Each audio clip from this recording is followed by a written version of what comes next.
Alright, ladies and gentlemen, welcome back to the channel, guys. Today we've got a Toronto Raptors video. We are going to talk about Chris Boucher, but before we get into this video, if you guys enjoy it, be sure to hit that like button, hit that sub button.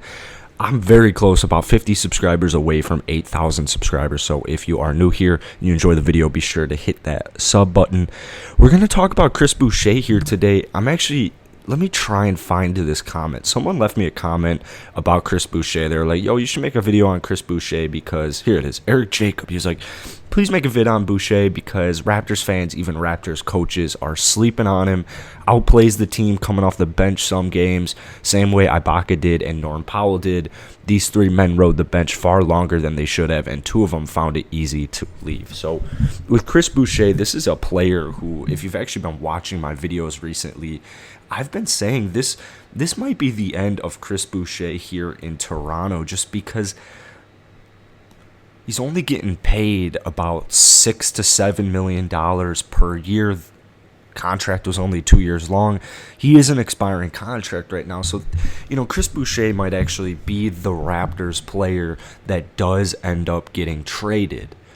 I made a whole video about how underrated he was, and some of you guys have actually probably seen it. The NBA threw that down immediately. Or actually, I don't think it was NBA. Someone threw that video down, gave me a copyright strike. So if you've been wondering what happened to that video, that's what happened. Also, I've got all my links to my socials down below here, along with my Twitter, all that good stuff. Chris Boucher, last season, he really broke out after averaging about 10 minutes per game in his first 3 seasons with Toronto and the Golden State Warriors. He did come into the league a little bit later at 25 years old. He is 28 years old right now.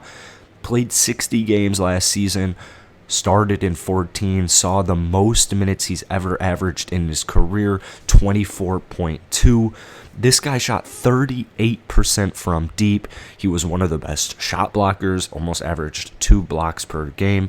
Altogether, he put up about 13.6 per game, 6.7 rebounds, and about an assist. So, Chris Boucher, the reason I was so adamant on making this video is because he is in, I believe they gave him top 10 odds to win most improved, and he was in the running last season, but it seemed like voters, once Julius Randle just kind of turned into a complete star, it kind of seemed like there was no way Boucher was going to win it. So, and then, there was a whole bunch of different stuff, but it really did seem like Julius Randle turned into a complete star last season, and he ended up winning it. You could see Chris Boucher win most improved again this year. Pascal Siakam will be out for about a month or so, at least the first month, so Chris Boucher is going to get a great opportunity. Now, him and Pascal are not the same player, but Toronto's not really going to have to do much on the offense to accommodate him. As I mentioned, that 38% clip from last year at the 3-point, Chris Boucher is really just improving as a scorer. Very skinny, and he can rebound the ball very well. He can block shots very well. In fact, he's probably the best 3-point shot blocker in the entire NBA. So with Chris Boucher, it's really getting interesting here because, like I said, when Toronto signed him 2 years ago, re-signed him 2 years ago, it was a little over $13 million for 2 years.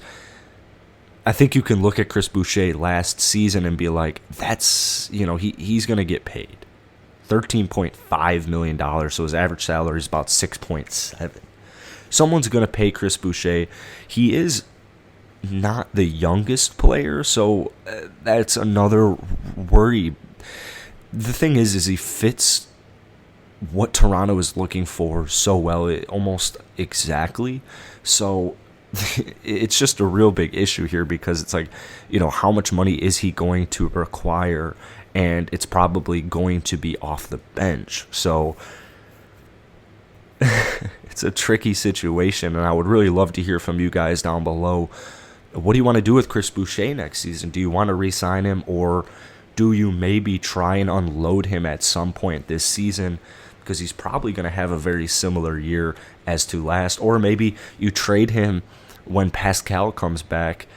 It's going to be a really interesting situation. I just hope Toronto ends up getting value back for him and he doesn't just decide to leave. I saw a very Christian Wood-esque type of breakout offensively last year, and I think it's just he's only going to keep going off of that. So he's only going to continue to improve. He's entering his prime right now at 28 years old. So to me, Chris Boucher is a very, very underrated player, and he's not that old. Pascal and Fred are both 27 years old. So the Raptors are going to have some decisions to make here this season and this next offseason. But that's it for today. Let me know down below. I really want to hear from you guys. What do you want to see happen with Chris Boucher this season?